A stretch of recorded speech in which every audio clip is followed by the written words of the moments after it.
ಎಲ್ಲರಿಗೂ ನಮಸ್ಕಾರ. ನಾನು ನಳಿನಾ ನಾಗಭೂಷಣ್. ನೋಡಿ, ಇವತ್ತು ನಾನು ನಿಮಗೆ ಕ್ರಿಯೇಟಿವ್ ರಂಗೋಲಿ ತೋರಿಸ್ತಾ ಇದ್ದೀನಿ. ನೋಡಿ, ಅದಕ್ಕೆ ಬೇಕಾಗೋ ಸಾಮಗ್ರಿ, ಅದನ್ನ ಮಾಡೋ ರೀತಿ. ಆಲ್ರೆಡಿ ಫ್ಲವರ್ ಮಾಡಿದ್ದೀನಿ, ಬಟ್ ನೋಡ್ಕೊಳ್ಳಿ, ಒಂದ್ಸಲ ಮಾಡ್ತೀನಿ, ಅದನ್ನ ನೋಡಿ ಆ ಥರ ಮಾಡ್ಕೊಳ್ಳಿ. ಸ್ವಲ್ಪ ಒಂದು 1/4 ಸ್ಪೂನ್ ಅಷ್ಟು ಪೌಡರ್ ತಗೊಂಡು ಹರಡ್ಕೋಬೇಕು. ಅಂದ್ರೆ ಫುಲ್ ರೌಂಡ್ ಮಾಡ್ಕೋಬೇಕು ಚೆನ್ನಾಗಿ. ಇನ್ನೊಂದಕ್ಕೆ ಸ್ವಲ್ಪ ಕಡಿಮೆ ತಗೋಬೇಕು. ಈಗ ಸ್ವಲ್ಪ ಕಡಿಮೆ ಇದನ್ನ ತಗೋಬೇಕು. ಇವೆರಡನ್ನ ಸ್ವಲ್ಪ ಕಡಿಮೆ ತಗೋಬೇಕು.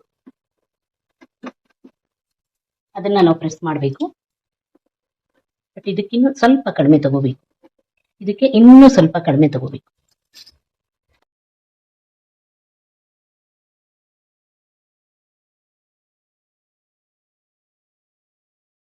ತೋರಿಸ್ತಾ ಇದ್ದೀನಿ.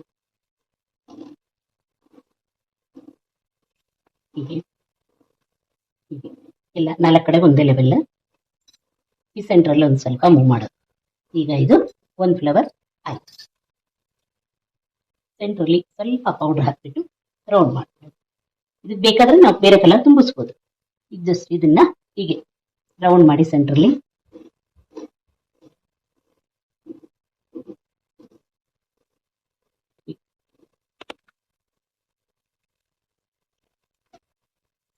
ಬೇಕಾದ್ರೆ ಆಪೋಸಿಟ್ ಕಲರ್ ಸೆಂಟ್ರಲ್ ಹಾಕ್ಬಿಟ್ಟು ಮಾಡ್ಬೋದು. ಇದು ಬೆರಳಿಂದ ಮಾಡೋದು.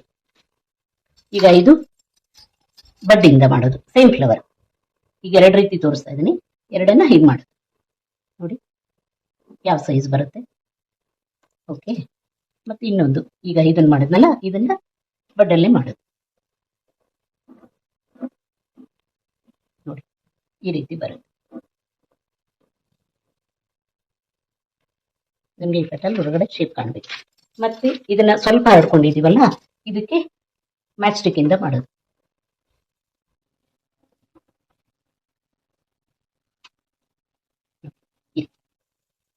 ಸೆಂಟ್ರಲ್ಲಿ ಬೇರೆ ಸ್ವಲ್ಪ ಡಾಟ್ ಬೇರೆ ಕಲರ್ ಹಾಕೋದು.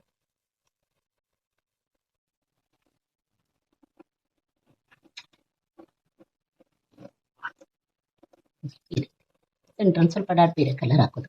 ಈಗ ಇದನ್ನ ಟೂತ್ ಪಿಕ್ ಇಂದ ಮಾಡೋದು ಚಿಕ್ಕದಾಗಿ.